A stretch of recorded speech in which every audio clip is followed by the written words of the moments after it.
नमस्कार, कसे आहात? आय होप सगळेजण मस्त आणि मजेत असणार आहे। तर कालचा आपला अर्धा व्हिडिओ बाकी होता। ऍक्च्युली असं झालं होतं की बाळ उठलं होतं आणि बाळ रडायला लागलं होतं, तर ते व्हिडिओ मध्ये थोडा वेळ त्याच्यामध्येच गेला। त्याच्यामुळे मग मी तो हाफ व्हिडिओ पोस्ट केला। शूट झालेला होता माझा, पण काही काही गोष्टी त्यामध्ये बोलायच्या राहिलेल्या होत्या। काही गोष्टी नंतर आठवल्या की हे पण आपल्याला सांगायचं आहे व्हिडिओमध्ये, तेही सांगायचे। त्यामुळे तो अर्धा पोस्ट केला आणि अर्धा आज जितका होतो तितका बघूया। तर सगळ्यांचे छान छान कमेंट्स आले, तर थँक्यू सो मच, छान वाटलं मला।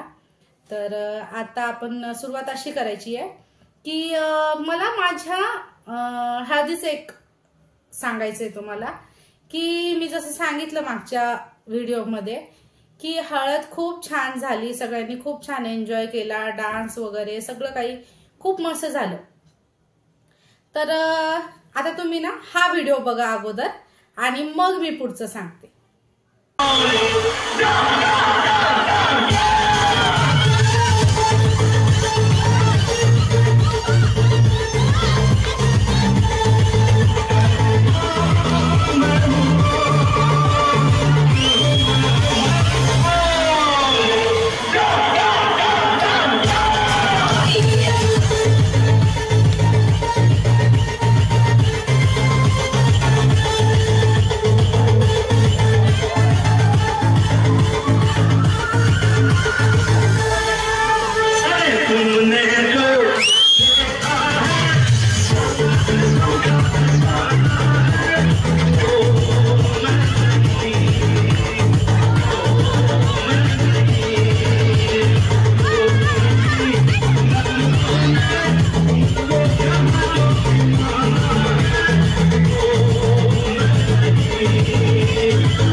बघितलं तुम्ही व्हिडिओ, तर याच्यामध्ये माझे पप्पा एवढे एन्जॉय करत आहे, इतके ते खुश होते, इतके खुश होते ते. सगळ्यात जास्त जर घरात कोणी खुश असेल तर ते फक्त माझे पप्पा होते, माझ्यापेक्षाही जास्त. कारण की त्यांना माहिती नाही कोणत्या गोष्टीची एवढी खुशी झालेली होती. कारण म्हणजे मला आहे ना ही गोष्ट तुमच्या समोर अशी बोलल्याने जाते, माझी जीभ अशी जड पडतेय. कसं झालं, आमचं लग्न झालं आणि 1.5 महिन्यातच माझे वडील वारले.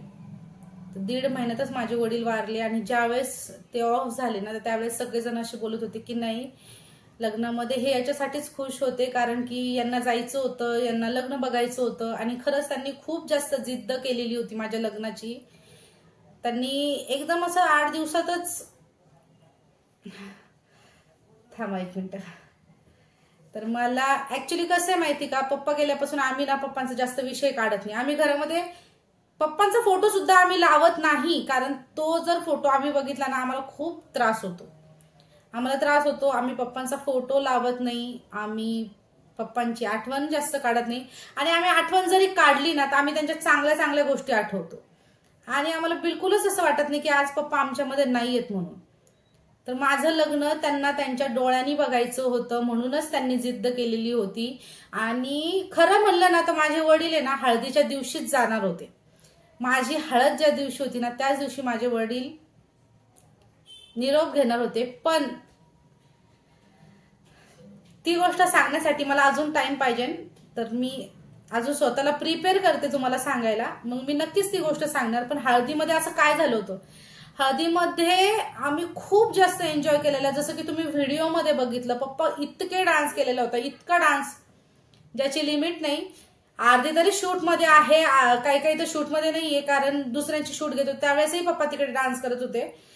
तर पप्पाने एवढा डान्स केला, एवढी त्यांना खुशी झाली की अक्षरशः मध्यरात्री त्यांना इतका त्रास झाला.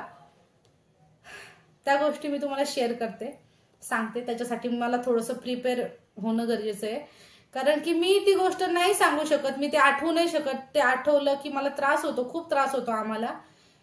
त्यामुळं म्हणजे माझी हळद झाली आणि हळदीच्याच दिवशी आमच्या घरी अक्षरशः रडापडी सुरू झालेली होती, अक्षरशः रडापडी.